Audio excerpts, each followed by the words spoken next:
Hello everyone, this is Sandhya. Today we are going to learn about an interesting topic from class 10 of Tamil Nadu State Book Syllabus Science. The name of the lesson is Plant Physiology. What do you understand by the term physiology? Physiology is the branch of biology that deals with the study of living organisms and their functions. We know that plants do grow and plants prepare their own food. Do plants move from one place to another like animals? Animals move in search of food, shelter and for reproduction. Do plants show such movement? Have you observed the leaves of Mimosa pudica that you commonly call as touch me not plant? It closes on its touch.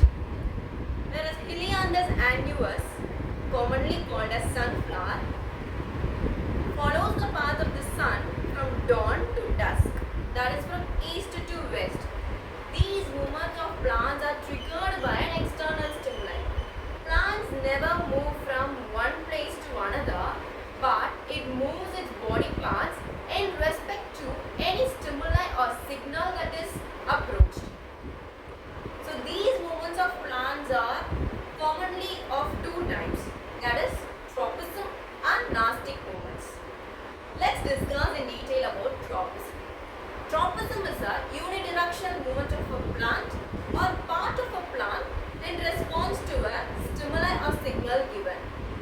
Tropism is usually termed positive if the growth is towards the signal, and it is termed negative if the growth is away from the signal. Based on the nature of the stimuli, the tropism is divided into many types. We are now going to discuss about the common 6 types of tropism.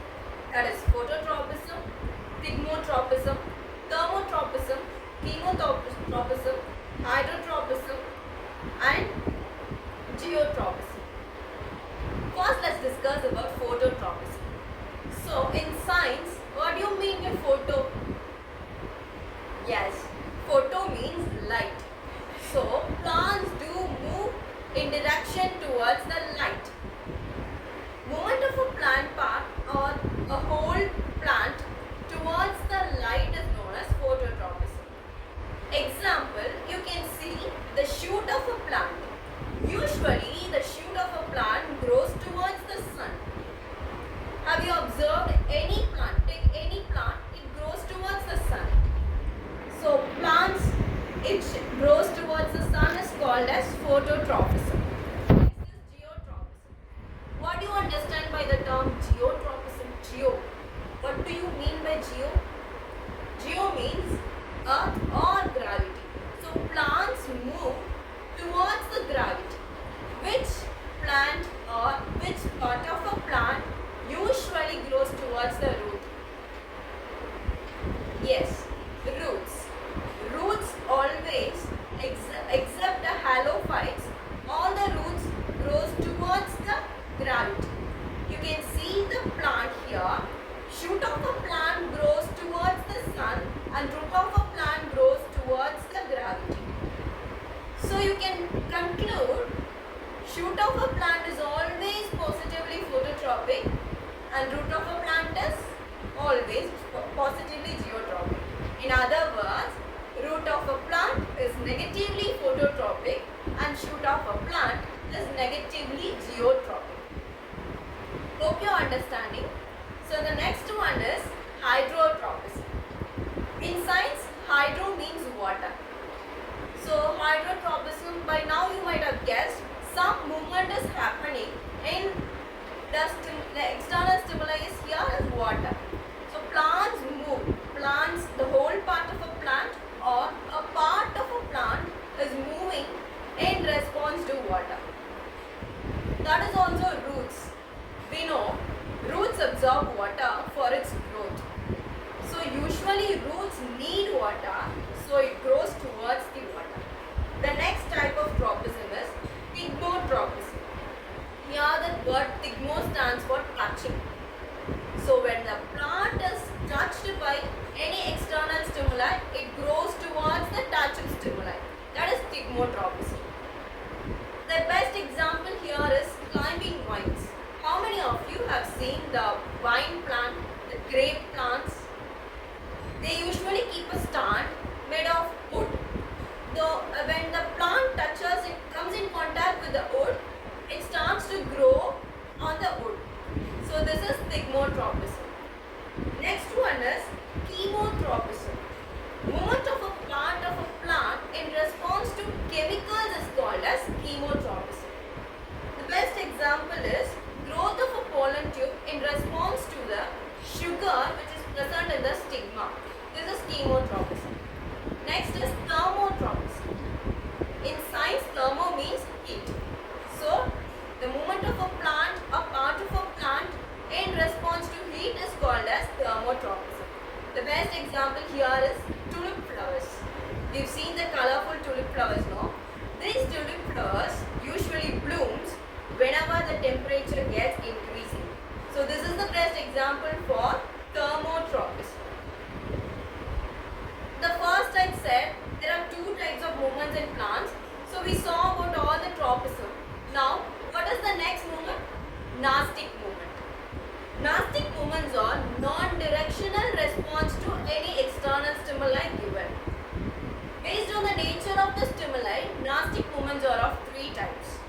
The one is photonasty, thigmonasty and thermonasty. Photonasty. We saw that photo means light. So this nastic movement is happening in response to light. Movement of a part of a plant in response to light is known as photonasty. The best example here is Taraxacum officinae, which blooms in the morning and closes in the evening. The next example you see here is Epomia alba. This flower blooms in the night and closes during the day.